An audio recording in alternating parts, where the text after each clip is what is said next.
Welcome to Live with the Louhs with your hosts, Father Nicholas and Dr. Roxanne Lowe, where we will connect our Orthodox faith to day-to-day living and relationships to our family, our work, and our view of ourselves. Father Nicholas is the priest at St. John the Divine Greek Orthodox Church in Jacksonville, and Dr. Roxanne is a licensed clinical psychologist who uses her extensive training in private practice. Questions are welcome by calling 855-237-2346. That's 855-237-2346. Here now is Father Nicholas and Dr. Roxanne. Well, good evening, everyone, and welcome to Live with the Louhs. We're so grateful that you're joining us on this Tuesday, December 12th. Thanks so much for taking the time out of your schedules to just take a moment to be with us. Roxanne's unable to be with us this evening, but I do want to encourage you that if this is the first time that you're listening to Live with the Louhs, you should know that it is a show that merges both faith and psychology to kind of give you some practical steps to apply in your own walk of faith. So once again, thanks for joining us this evening. Before we get into really tonight's important topic, I do, as I always share every single week, I just invite you to stay connected to us all throughout the week on our social media platforms. Friends, we're on Facebook, we're on Instagram, we're on YouTube and Twitter, all under the headings of The Louhs, and that last name is spelled Louhs. And we're also, in fact, all of our sermons and our shows are archived on our Louhs our Louhs YouTube channel. So definitely check that out and subscribe if you haven't already. And also, if you're interested in receiving one of our daily inspirational messages, in fact, every single day at 7 a.m. Eastern Time, we write and then send out an email to just a whole bunch of people that kind of just does a lot of what we talk about in our show. It covers different topics, but gives you just a little daily devotional. And if you're one of these people that would need a little daily devotional, a little word of encouragement, take advantage of this. You can go to our website at thelouhs.com. That's Louhs.com. Click on that subscribe button and simply just put in your email address, and every single day at 7 a.m., you'll receive that day's daily inspirational message. And as always, we love to hear from you during the live broadcast of our show, so feel free to communicate with us. You can do it a number of ways. One is through the Ancient Faith YouTube channel, which is broadcasting this show. You can leave a comment there or a question, and our producer will definitely get that to us, as well as you can call us at 1-855-237-2346. That's 1-855-237-2346. Or feel free to email me during the live broadcast of our show by emailing me at ask, that's A-S-K, at ancientfaith.com. So let's get started. Friends, one of the greatest fears that we all can experience at times is the fear of suffering. It's easy to talk about how great our faith is when we're on the mountaintop, and we don't have any worries or stresses in this world. But I would argue that we get to know God when we're crawling through the valley of suffering. In fact, in the Divine Liturgy, it says a Christian end to our life that is without pain and suffering. But so often in this world that we live in right now, people tend to want to avoid this notion of suffering. In fact, many Christian churches try to avoid this idea of suffering. But what is suffering, and how important it is in our walk of faith? We've invited a new friend of our show that is going to be just a fantastic guest, and we're so excited that you're all with us to hear him. It's Dr. Daniel Hindshaw. Let me tell you a little bit about him and why we felt him to be the guest on this specific topic. Dr. Daniel Hindshaw is a professor emeritus of surgery and a consultant in palliative medicine at the University of Michigan. He has taught palliative care to medical professionals and clergy in multiple international settings. In fact, in addition to many of the scientific articles and chapters, he's also the author of several books, some of which are Suffering and the Nature of Healing, that was published in 2013, Touch and the Healing of the World in 2017, Thriving in the Face of Mortality, Kinosis and the Mystery of Life in 2023, and then a historical novel, Neither Bond Nor Free. And the forthcoming book, coming soon, is Journey to Simplicity, The Life and Wisdom of Archimandrite Roman Braga. Dr. Hindshaw, thank you so much for taking the time to be with us on Live with the Louhs. Oh, thank you for having me, Father Nick. I'm very happy to be here. Well, it's a blessing to have you with us as well. So let me, this topic of suffering, I know we were talking offline about this, but, tell us about this suffering and why that was such a topic that you spent so much time writing about and researching and studying about. Well, I think it's hard to separate the journey, my professional journey, from my spiritual journey that my wife and I both made toward the Orthodox Church. We were canonically received into the church in middle of the 1990s, 1995, at Pentecost. But we had been, catechumens and inquirers for several years before that.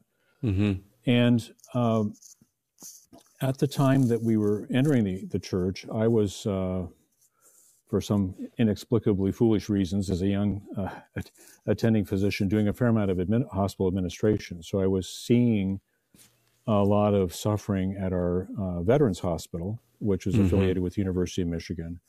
I'd been the chief of surgery there, and then at the time we became Orthodox, I was serving as the acting and then regular chief of the medical services, so the chief of staff.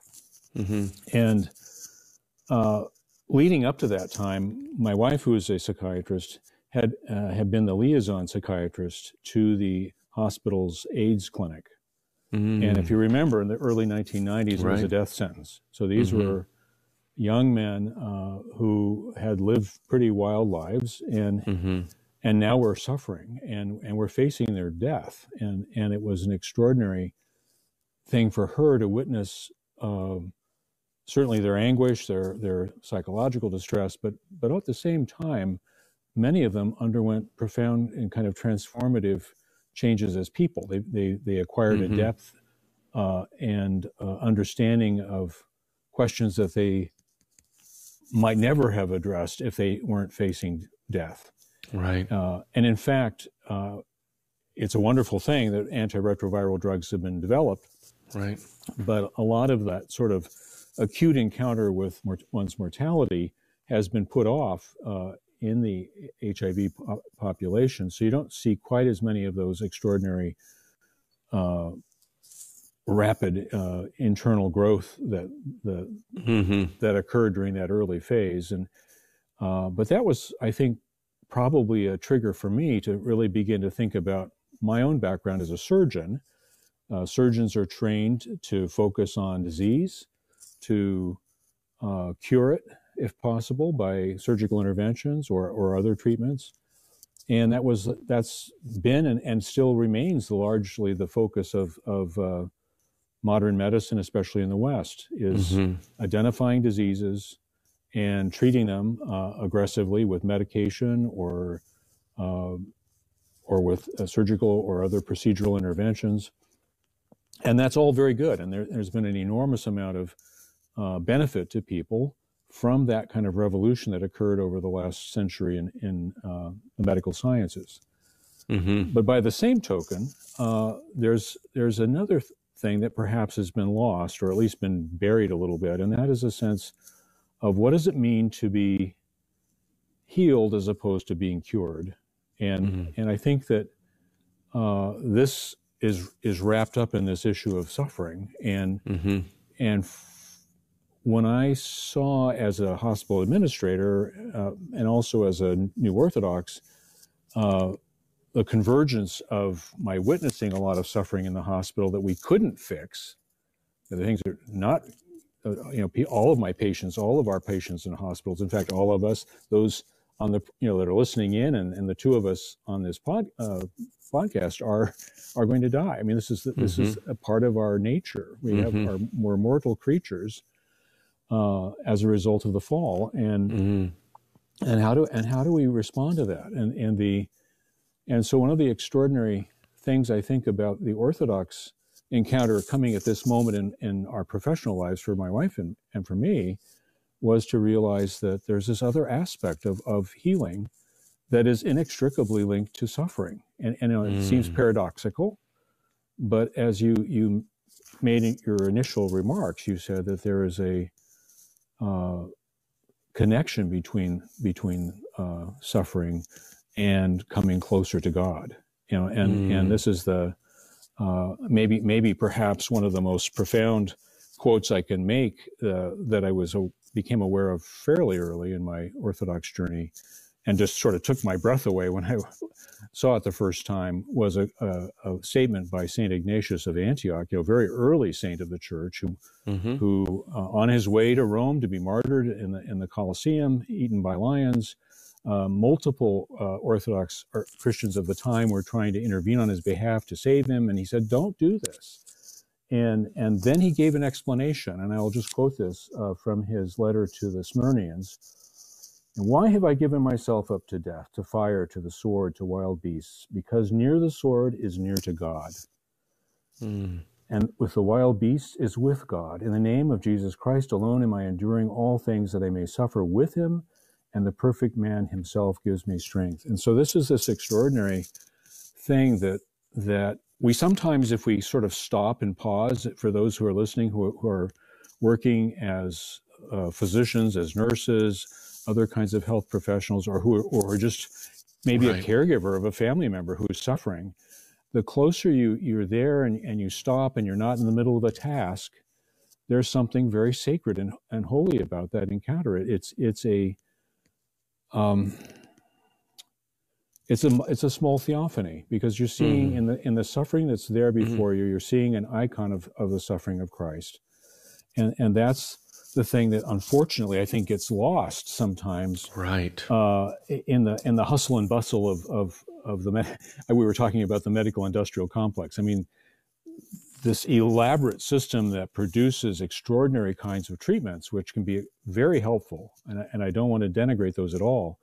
But at the same time, the person who is suffering sometimes gets lost for the disease that wants to, that's demanding treatment. Right. I think it's, too, just to kind of build on what you're sharing, is I think it's so important for us to realize that, so much of what we read in the church fathers, you mentioned St. Ignatius of Antioch, but, even with St. Paul's writings, I mean, we hear about this suffering, and in fact, this embracing of it. And, I know that we talked about this earlier, but maybe talk a little bit with our listeners about how so much of what Christianity that we're hearing today in Christianity is, or in some realms of Christianity, is that tend to kind of avoid the suffering, like, and we even have sayings like, why do bad things happen to good people? As if, we shouldn't expect that. So maybe talk a little bit about that with our listeners. No, I think the corollary to that question you asked is why wouldn't they happen to good people? Right. They happen to Christ. I mean, they happen to the God man. I mean, this is why he came to. Yeah, I mean, the interesting, just as a sidebar,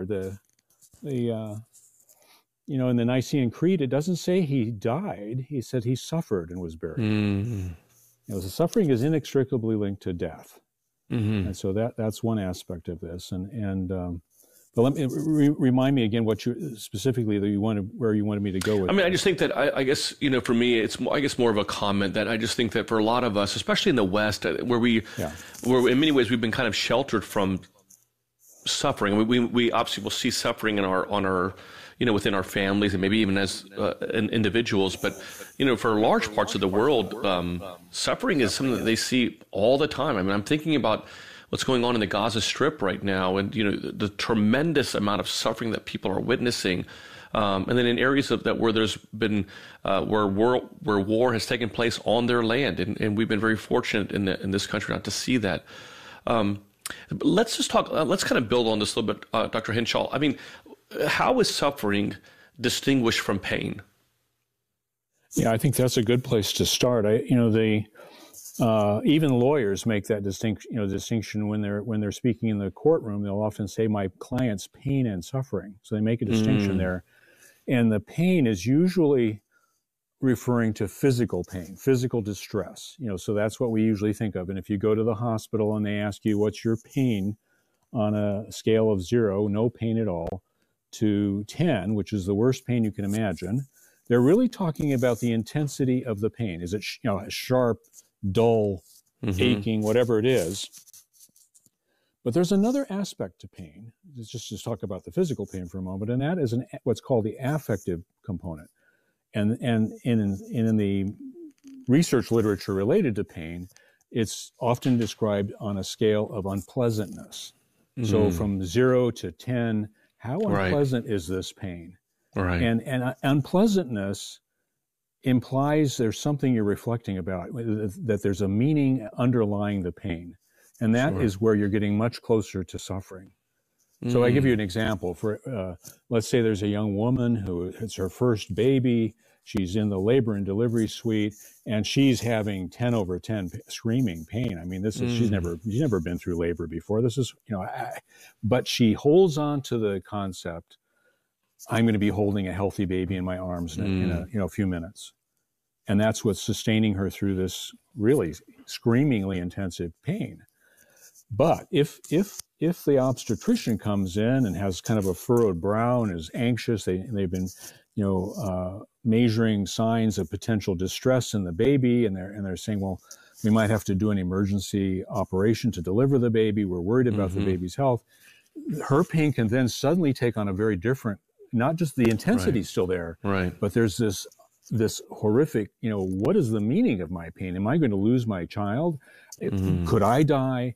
And so the meaning of the pain comes much closer to this concept of suffering. And so some of the secular definitions of suffering include this concept of a threat to the the threat to the integrity of the person. And if the threat persists, then the suffering continues,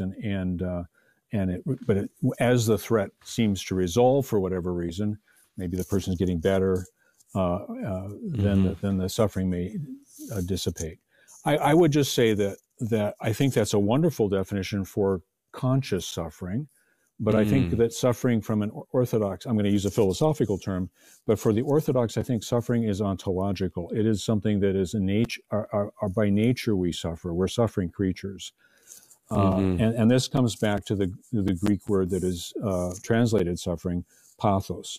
So pathos can mean suffering, but it also refers to the passions, and the whether it's gluttony, lust, anger, vainglory, pride, and so on. The passions are distortions of inherent qualities that we have, that at least some of the fathers, especially St. Maximus, for example, suggest are nudges coming from God, trying to push us toward God. And when after the fall, they tend to be things that push us away from God. So we either are moving closer to God or we're moving away from Him. Right. And so that experience of the passions, that being caught up in a passion or passions, is at root a significant part of this issue of suffering. It's a distortion of who we are as persons. It's a part of the condition of our mortality, and it will kill us. I mean, this is. But the extraordinary thing is that in the Incarnation, and we're coming up to the great feast of the Incarnation, God became man so that man could become divine. The famous dictum from St. Athanasius. And in that transformation, He comes and He takes on our suffering without sin Himself, but He experiences fully our suffering to transform it, to transfigure it. And I think coming out of the Western understanding of Christendom, all of these things have been sort of thought of as, at best, metaphors, as interesting concepts. Right. But for Orthodox Christians, the metaphors are real. So the suffering, to the extent that any individual suffering is an icon of Christ's suffering, it's a sacred thing. It's a hard saying, I guess, to say this, and I'm not saying that we seek out suffering, but suffering comes to us. It's part of our nature. Or we can have even if we're not suffering ourselves, to whatever extent we can co-suffer with others, this is part of our journey of taking up our cross and following Christ. I love what you're sharing. I just want to remind our listeners, we are speaking with Dr. Daniel Hindshaw. He is a surgeon and professor emeritus from the University of Michigan. He's written several books that are all on this, generally around this topic that we've been talking about tonight of suffering and how we all experience that. I know it's that time of the year where we for many of us, we're celebrating Christmas and we're getting ready for this, holiday and that great famous Christmas carol of "There's no, this is the best time of the year." But for many people, they are suffering. This time of the year actually becomes a very difficult time for a lot of families who have people or family members that are in hospitals or who may be towards the end of the life. And so we want to dedicate a show to really just pain and suffering, understanding that we're going to experience that. We'd invite you, if you have a question or a comment for Dr. Hindshaw, to please call us at 1-855-237-2346. That's 1-855-237-2346. Or feel free to email me a question at ask@ancientfaith.com. That's ask@ancientfaith.com. Dr. Hindshaw, I can't help but think, and I'm sure as a surgeon you've seen many of these events, but one of the most humbling and I would argue even sacred events that I've experienced as a priest is being and journeying with people that are suffering. I know that I'm sure we'll talk about this, but, we're not just simply talking about physical suffering, but the emotional suffering, the spiritual suffering that people can endure. Can you talk a little bit about these different levels of suffering, or I would say levels, but different categories of suffering, and how we all need to be aware that this is happening to us, even the suffering of our own sin? Yeah, thank you for that very good question. There's an extraordinary work that was done by an Anglican physician in the 20th century. She was a contemporary of C.S. Lewis. She also was an atheist when she was young and had a profound Christian conversion. And interestingly enough, one of her close friends and spiritual advisors was Metropolitan Anthony Bloom of blessed memory. Wow. But this is Cicely Saunders, who founded the kind of first modern hospice, St. Christopher's Hospice in 1967. And when she was working with people, largely people who had cancer and who were dying and suffering with cancer, she would record their conversations. And then she kind of looked at the themes that came out. And she came to this definition of suffering, which I think it really gets to what you're talking about. And she identified essentially at least 4 different dimensions of the person. And I think this is really quite orthodox, of the person who suffers. And so there's just not only the physical, but there's also the psychological, the social, through our relationships. If I'm in pain, everyone else around me is going to suffer something. Right, I'm going to be irritable. I'm going to isolate myself from others. And then ultimately existential or spiritual suffering. So even people who claim to have no religious faith at all, they're still asking these questions, or they're confronted with them. They may deny it, they may run in the opposite direction, but they're going to, somewhere deep inside, they're going to say, why is this happening to me? Is there meaning in my life? Has there ever been meaning in my life? These are all spiritual questions. And of course, the great religions have to come, they really can be judged on how well they answer these questions, about which all revolve around the question of suffering. But I think when you think about the physical, the psychological, and the social, wherever any of those, 2 of the 3 overlap, you scratch a little bit deeper, there's a spiritual element there. And so I think that's one useful way to think about it. And so a lot of things where we make an assumption that we're looking at it on a very thin, concrete level, we may be ignoring something really deeper that's going on. And even those sort of concrete questions always have some other potentially deeper aspect to it. Right.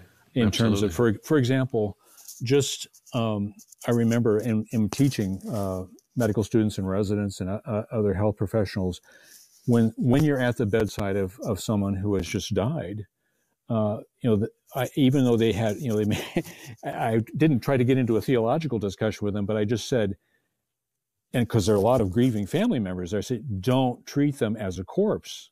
The person's still there. Now, from an Orthodox standpoint, of course, we're thinking of the traditional Jewish understanding of the soul hovering near the body and that there's soul separation. That's why Lazarus wasn't raised until the 4th day. So, but I think when I've taught that to people who may not have any particular religious grounding, it makes sense to them, because there's just something, a violation if you suddenly go in and well, they're not breathing anymore. They're not, their heart's not functioning. They're not there. But that's part of that comes from distortions that have come out of the transplant world, where we've accommodated to a brain death definition to indicate that somebody is dead, so their organs could be donated.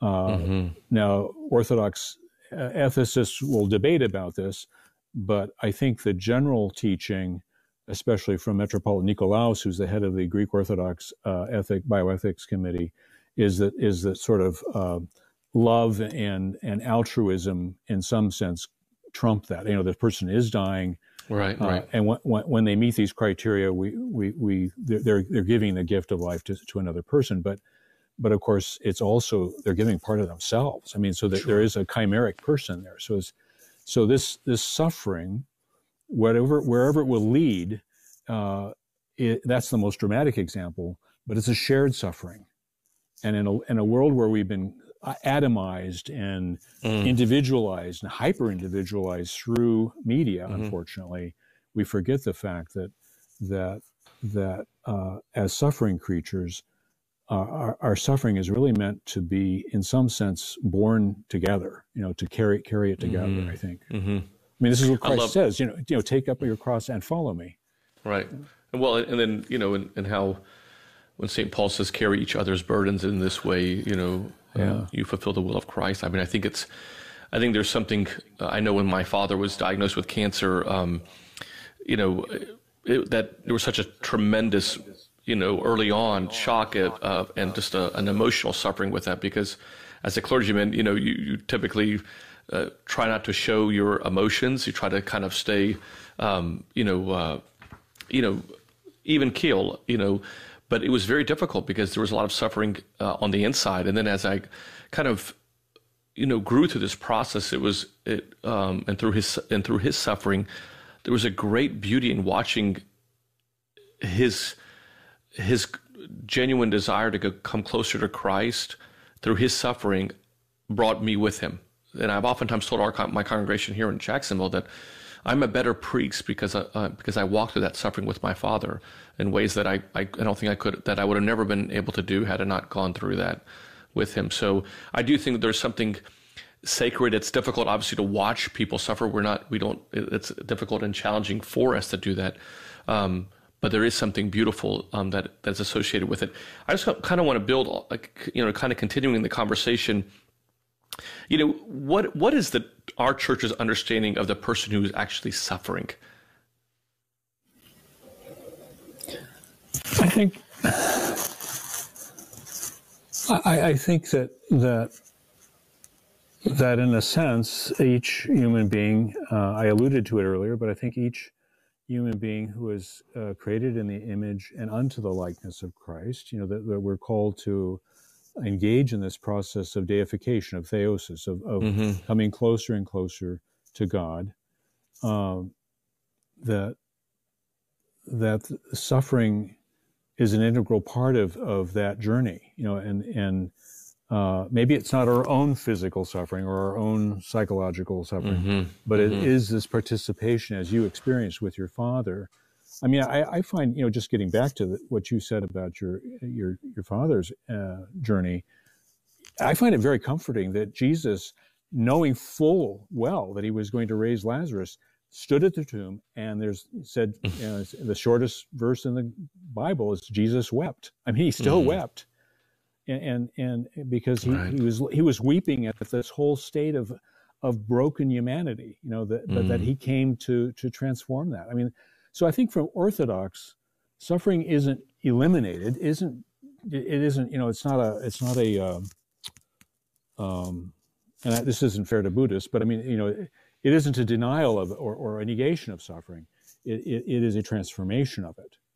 So it's there, but it now becomes the vehicle to come like Saint Ignatius said, to be with Christ. And I think there's so much of. Would you say though, Dr. Hindshaw? Would you say that obviously that statement I would imagine is to those who take that, because I think sometimes through suffering, there are people that actually withdraw from God and blame God for their suffering. And then as a result, sometimes even the family members who see their family members suffering say, how would God do something like this or allow this to happen? This person was such a good person. Why would they, so I guess it really comes down to the choices that we make while we're in that season of suffering. That and I think you make a really good, essential point here is that this isn't the time, when somebody is deeply suffering, those questions are absolutely legitimate. I think that's first of all, within the Judeo-Christian tradition, going back to the book of Job, Job questioned. Right. These are things that the only answer that God could give to that would be Jesus on the cross. But that's not something that's going to comfort somebody who's in the middle of absolute distress. And again, just to make a reference to Metropolitan Nikolaos, who I have a great respect for. He founded the first the first hospice of any kind in Athens, in Greece. He's a wonderful man.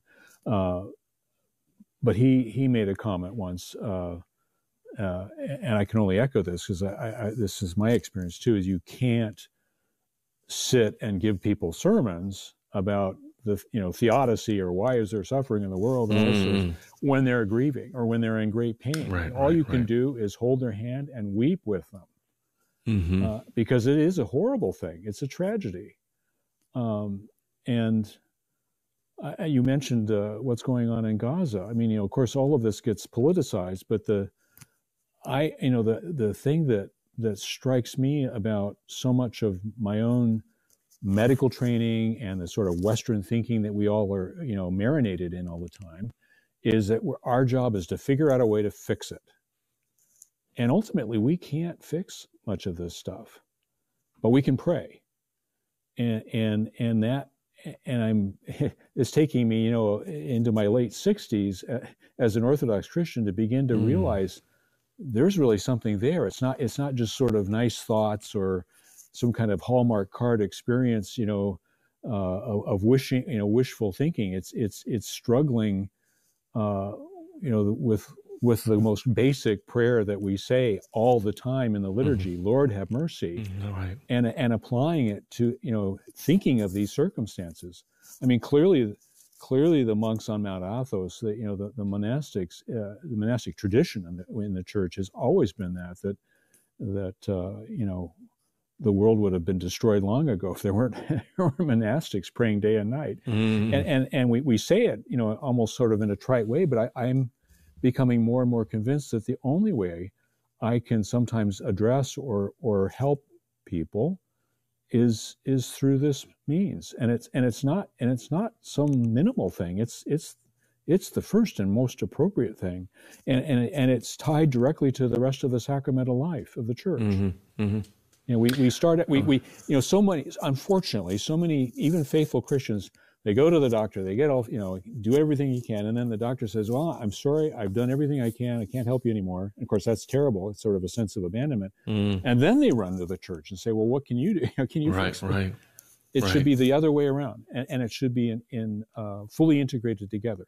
My job as a palliative care physician, I always felt, was to especially address those more superficial layers of the suffering, the physical, where I had some expertise and skills, help them to guide them to the point where they then can pray, because it's the existential, it's the spiritual aspect that is something that the individual themselves, their loved ones, their community have to engage in.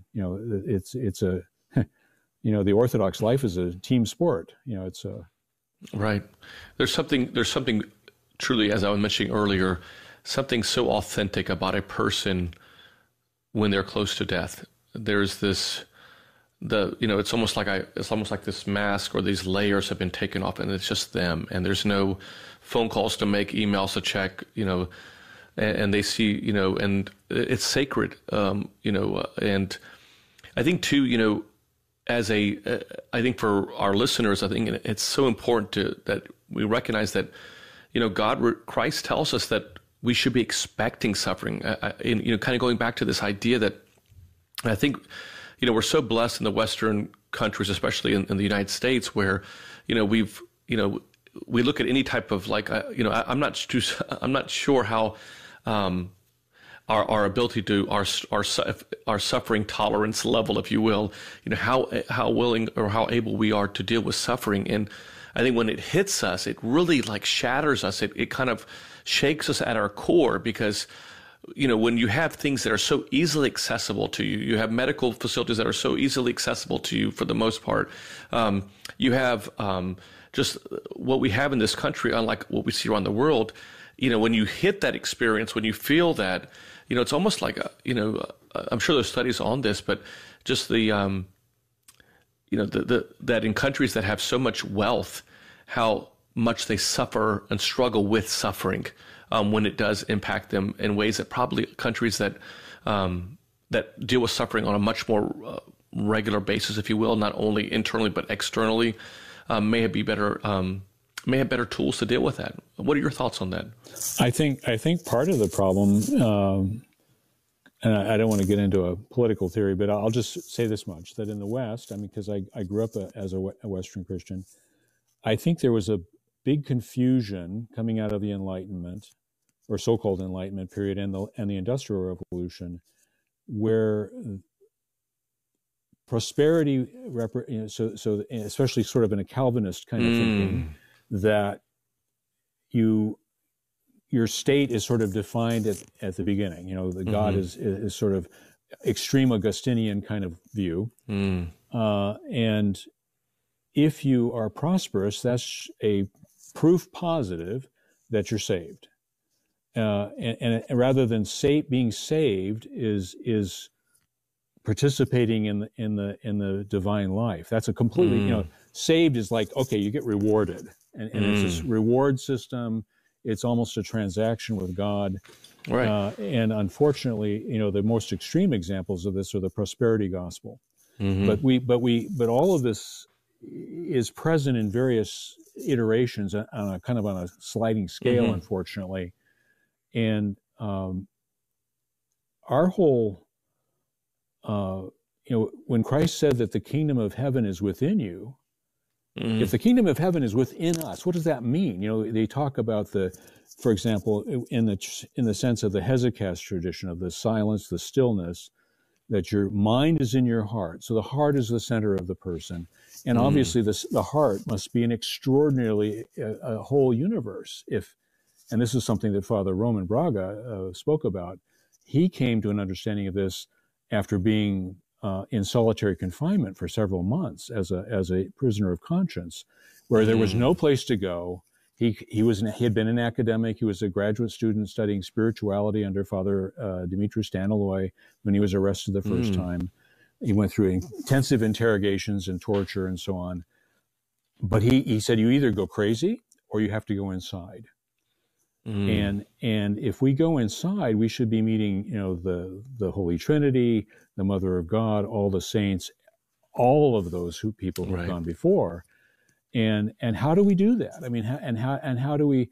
And when we're at the bedside of someone suffering, or maybe who is dying, or who has just died, the veil sort of falls down a little bit. This is remember the temple was the curtain was rent, when Christ died. But I mean, for each of us, in a certain sense, we are meant to be like little Christs, and I wonder if that isn't an opportunity for us, that we're frightened of it. It's a sort of terrifying prospect, I suppose, in one sense. But I must say that there have been many times when I've been with dying people where I've seen extraordinary things. I can't give you any kind of scientific explanation for what I saw, but clearly there were encounters across some kind of a veil, into the next life, and sometimes they would be able to talk about it. They'd say, "Well, I was talking to my parents who were they were saying, 'Come join me,' or my own father, when he died a few years ago, I was blessed to be with him, and he had the last day of his life, he was developing a fever and a very rapid breathing and so on, and was not responsive. responding. But at the moment of death, he stopped breathing. And this man who had some mild cognitive changes, his eyes opened. He was looking up at the ceiling so intently. It was the old father that I knew from years before, who was very sharp, a very intelligent physician, and he was listening, some kind of instruction, and it happened in a matter of several seconds. He closed his eyes, and it was a peace. And I would just say also that the face, you've probably seen this, when somebody who has been suffering and when they die, the facial muscles relax. There is this sense of they've entered another state. I mean, obviously, they may be facing that first judgment, but at the same time, they're not abandoned. I mean, I think the Mother of God is there with them. The saints, their guardian angel, and it's incredibly comforting. I don't know if you've seen this, but our monastery on Thanksgiving every year recites an akathist of thanksgiving to God for all things, and it was written by a prisoner in the Soviet Gulag, an Orthodox prisoner in the Gulag, and one of the Kontakian in the speaks specifically of this, and he's obviously talking about other prisoners he'd seen dying, and thanking God for this joy, sort of transition from their intense suffering to this peace and joy in a really awful circumstances. So it sort of takes your breath away how someone could be that grateful, even under such duress. And I love that. Let me share with our listeners, if you're just tuning in, we're speaking with Dr. Daniel Hindshaw. We're talking about pain and suffering and really how to understand it and what it means in our own Christian walk of faith. If you have a question for Dr. Daniel, we'd love to hear from you. You can call us at 1-855-237-2346. That's 1-855-237-2346. Or email me during the live broadcast of our show by emailing me at ask@ancientfaith.com. That's ask@ancientfaith.com. So I have a couple questions. So this is a question that just came in through the email. It says, how do you explain to children and adolescents that suffering brings us closer to God, and God's goal for us is not always the absence of suffering? How do you explain that? I think you, well, oftentimes when I'm asked a question, I will turn right around and ask a question back. And I'll say, well, what do you think? What do you think suffering is? So to try to get an understanding of what they're specifically talking about, because they may have it on, depending on their developmental level and so forth. They may be children who are probably 6 to 8 years old, or certainly have seen dead animals. They may have witnessed roadkill, or other kind of tragic things that happen to the animal world, or they may have seen a loved one or a grandparent die, or be aware of it, or have attended a funeral. So they can certainly understand in some concrete way, death. But the language has to be very straightforward. You can't tell them, well, grandma's gone. Particularly a younger child, you can't tell them, grandma's gone to be with Jesus. Well, you might get the answer, well, when's she coming back? And so I think you have to be direct and clear about it, but I'll have to use examples that they've seen, in their own life. And but with respect to the suffering, I think that children understand more intuitively than we think. I mean, I in my travels and teaching abroad, and where I've seen, worked with children's hospices and so on, I'll tell you one story that just really was heartbreaking, but not uncommon, and that is because parents are so protective. They want to protect their child, and they want to save them no matter what. There was one instance where this was in Romania, where a child who was probably about 10 years old, and his mother would not let him talk. He multiple times he tried to bring up. He knew that his cancer was progressing. He knew that he was declining, And one evening he had a dream and it was a very vivid dream. It was his guardian angel coming and telling him that he was going to be taking him soon, to be with God. And he was just he woke up overjoyed. I mean, he was just so relieved and at peace. And he tried to start to tell his mother this. And she said, no, I don't want to hear about, you're going to be fine. You're going to get, and it was just very distressing to him. So that actually the hospice nurse who related it in the meeting was, we're trying to work out a way. How do you help the parent come to grips with something that the child already understands? And because of their, I don't know, it's the nature of the purity of the child. They're simpler. They're not so complicated like old people are. The longer we live, we get complicated by all of these ideas about denying death and so on. They see it. I mean, but I think it's helpful to start with what do you see, and what are your experiences, and walk with them as they describe it, and don't assume anything. Don't assume, but at the same time, don't try to deny something when they're actually saying, look, I want to, because he was wanting to prepare his mother. He said, I'm ready. I'm ready to go. I'm at peace, and I want you to be at peace. Right. Yeah. That's interesting. Yeah. I think it's one of those things too, for the emailer. I would just add a little bit to what Dr. Hindshaw had mentioned. And I think which I think he's absolutely correct in doing, is not only asking them, but also utilizing some of the examples that they've experienced. I mean, when you fall off a bike, that suffering, who do you tend to go to? You don't simply stay in that suffering. You kind of draws you closer to God, and or closer to your parents. You tend to want to go to tell your parent what happened, and there's a connection there, and perhaps using that kind of an analogy of the fact of when we fall and when we hurt, we tend to go call mom or call dad to help. Well, in that suffering as well, when we go through that in life, it reminds us that we need God. But I do think that, I think it's the emailer, gives a follow-up question I think is also very important. The question was,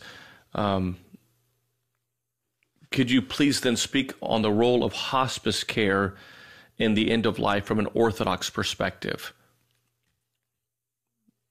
Let's talk about that. Yeah. So just to briefly summarize, the United States has a fairly generous Medicare hospice benefit. And basically when a person is diagnosed to have an illness that is likely to take their life within 6 months, or sometimes physicians use what's called the would you be surprised question. Would you be surprised if this person might be dead within a year? That would, so it needs to be generous because the benefit itself is very helpful. It provides a variety of sometimes sophisticated but personal care in the home to the person who is ill and also to their family. So everything from an aide to come bathe them, to some elements of physical therapy, rehab to keep them strong as long as they can be active or want to be active, to good pain and symptom control from the physician and nurses that are involved. And this service can be available 24 hours a day, 7 days a week on call. If a person has a crisis where their symptoms are too difficult to manage at home, they can be admitted briefly in like an inpatient hospice unit or in a specialized unit in a hospital that's dedicated to that. From an Orthodox perspective, I again just would emphasize that hospice role is to smooth the way so that the relationship of that person to the sacramental life of the church can be deepened. Because if I'm in pain, if I'm nauseated and vomiting continuously, or I'm coughing all the time, or there's chaos around me, I can't pray. And I've sometimes actually worked with patients specifically who even basically said make me comfortable so I can pray. And that to me that is that I feel like I've done something really worthwhile if I can help them get to that point. Now, obviously,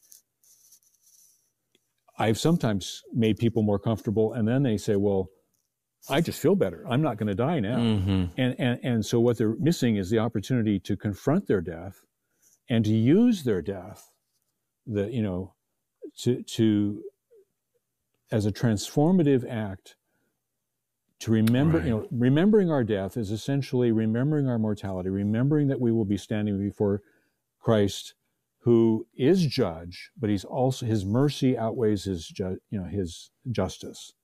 Always. I mean, Dr. Hindshaw, what you're sharing is so prevalent in the Orthodox Church Fathers, and we've heard, maybe talk a little bit about, why were the Church Fathers so emphatic about reminding us to think upon, our own death on a daily basis?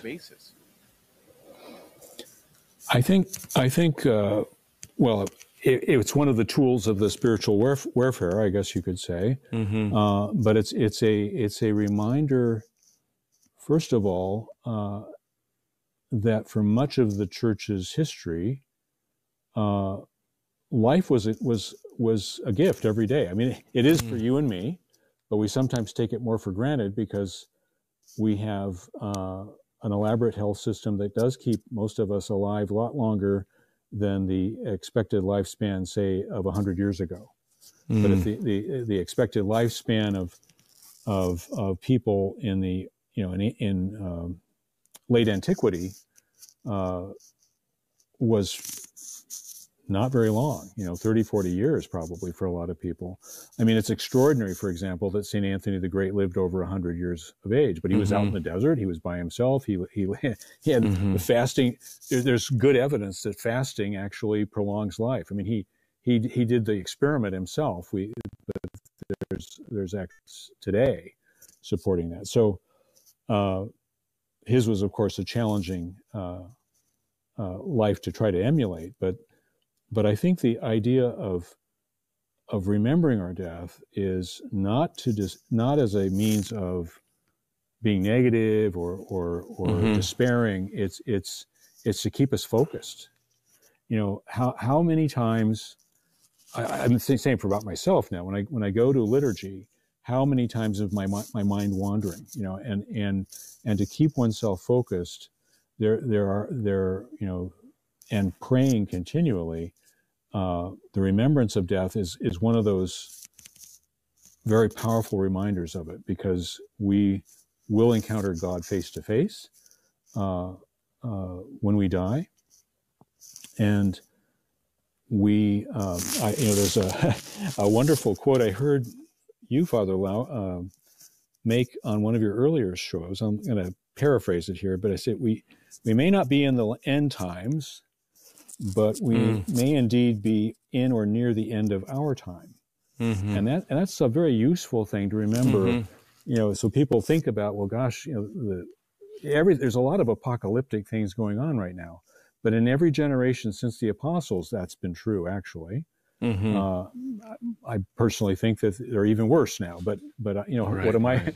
Who am I to make that final judgment? Obviously, that's up to God and in His providence. But I think that the fact that I could die tonight, and I'm aware of that, means that the moments that I have right now, the time I'm spending with you in this conversation, need to count for something. I hope, and pray that I use my time well, and so it should help us reflect on how we use our time, how we this is the whole idea of a fasting period in the church, is to actually not just fast for food, but it's fasting in terms of slowing down and thinking carefully about how we use time, because time is an issue only for creatures. Right. It's not, God lives outside time. So this is our, I hope that helps answer part of that.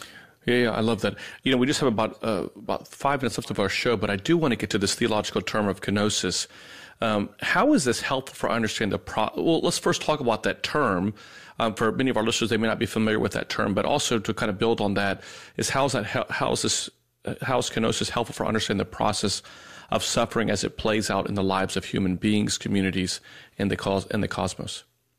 So, the place where kenosis comes into the scriptures most prominently is in St. Paul's letter to the Philippians in the 2nd chapter. I think it's in verse 8 where he speaks about Christ emptying himself. Mm-hmm. And in classical Greek, the ekonose, kenosis could be even emptying your bowels. I mean, it's a very earthy kind of word, but he turns it, and that's an appropriate thing to think of, because it's essentially saying that we worship an extremely humble God. God, in his humility to reach his fallen creature, will go to the lowest level to help us. And the point I'm trying to make, I guess, about kenosis is that Christ voluntarily did it. He voluntarily entered into our state, into our human, limited, time-bound condition of mortality, to transform death, to basically destroy death as we know it, to transform it into a means toward life, eternal life. But kenosis for us in our mortal condition is, in a sense, every loss we experience is a reminder to remember death. So the losses we have, whether it's a loved one, whether it's a marriage that fails, whether we lose a spouse, whether our children grow up and move away, whether we lose a job, whether we have some major illness, all of these things, all of these major bumps in life. And some people are born with behind the, they already, the poor children who were born in Gaza, they were already had a head start on the kenotic journey, so to speak. And now they're experiencing horrific kind of kenotic experience now. So you could think of kenosis in that sense, this involuntary kenosis that's happening to each of us in different circumstances, as sort of the choreographer of our suffering. It's how the suffering plays out in individual lives. But there's an element of this that's Christ-like, and that is we can look at that and we can engage with it, and we can voluntarily take on that kenosis. We can work with it. It's how do we I think Father Alexander Schmemann once made the comment that we don't have any control over the cards that we're dealt with in the game of life, but how we play the cards, that's up to us. And so I think in that sense, it's not that we need to, in some morbid way, engage, celebrate our suffering, but at the same time, like Saint Ignatius, we can say, but I can come close to Christ. And I think in our prayer life, if we say, Lord, transform this pain, transform this suffering into something holy, He will. I think that, and if we feel like we don't really believe that, then be honest about it and say, Lord, help me to believe it. I think these are sort of simple prayers, but it's taken me, almost 7 decades to come to realization that it's not about intellectual games anymore. This is the real Christian life is simple. This is for real. Simple. It's simple and it's childlike, and that's why the children are closer to it. I think first of all, I'm just so grateful that you join us this evening, Dr. Hindshaw. And I know that your schedule is very busy. I do want to, just before the time is over, I do want to encourage our listeners. Any of these books are outstanding. So let me just remind you of the books that Dr. Hindshaw has authored. There's Suffering and the Nature of Healing. That was published in 2013. Touch and the Healing of the World in 2017 was published. And then Thriving in the Face of Mortality, Kinosis and the Mystery of Life, which was just published. And in a historical novel, also Neither Bond Nor Free in 2019. And then his newest book, which should be coming out shortly, is called Journey to Simplicity, The Life and Wisdom of Archimandrite Roman Braga, which will be published through St. Vladimir's Press. I just want to thank you again for being here. I think one of the things that we have hopefully enlightened our listeners with is just the fact that, that suffering, that in our life, we're either coming into a suffering season, we're coming out of a suffering season, or we're in a suffering season. And remember that Christ is with us in that suffering. We don't worship a Christ who is watching us from a distance. I mean, I think that, and I'm sure you would agree with this, Dr. Hindshaw, is just, reminding ourselves of Christ in the Garden of Gethsemane, this suffering, this falling down and suffering and pain. We see him on the cross in these, and him, uttering words that sometimes we may even say ourselves. That's, my God, why have you forsaken me? That God doesn't leave us, or we're not alone in our suffering. It's the fact that God is with us at every step of the way. And I just would encourage you that if you are someone that is going through a season of suffering, listen to this, encourage them to listen to this show, to read the books that Dr. Hindshaw has authored, and to remind yourself that God is with us. I love this hymn that we sing during Great Lent, where it says, even in times of distress, we have no other help but you. You are the Lord of the powers. Have mercy on us. So we hope that these words have been a source of inspiration and encouragement. Again, Dr. Hindshaw, thank you so much for being with us. It's a pleasure to get to know you and to have the opportunity, and I hope that you'll come back to our show as well. Thank you very much for having me. It's been a joy to be with you, and Orthodox emphasize a sorrowful joy. That's right. And it's okay to be silent and present. I love that. What a great way to end. Thank you again, Dr. Hindshaw. And thanks to Matushka Trudy for producing tonight's show. She always does an amazing job. Join us next Tuesday for a brand new episode of Live with the Louhs. And again, if you want to receive our daily inspirational messages, go right now to our website at thelouhs.com/subscribe and just simply put in your email address and you'll receive our daily inspirational message. Everyone, God bless you all and stay strong in your walk of faith. Father Nick and Dr. Roxanne are the authors of the book Renewing You, a priest, a psychologist, and a plan, which can be purchased at store.ancientfaith.com. Their daily inspirational messages can be found at thelouhs.com/subscribe. Be sure also to search for The Louhs on Facebook, Twitter, Instagram, and YouTube. Live with the Louhs is a listener-supported presentation of Ancient Faith Radio.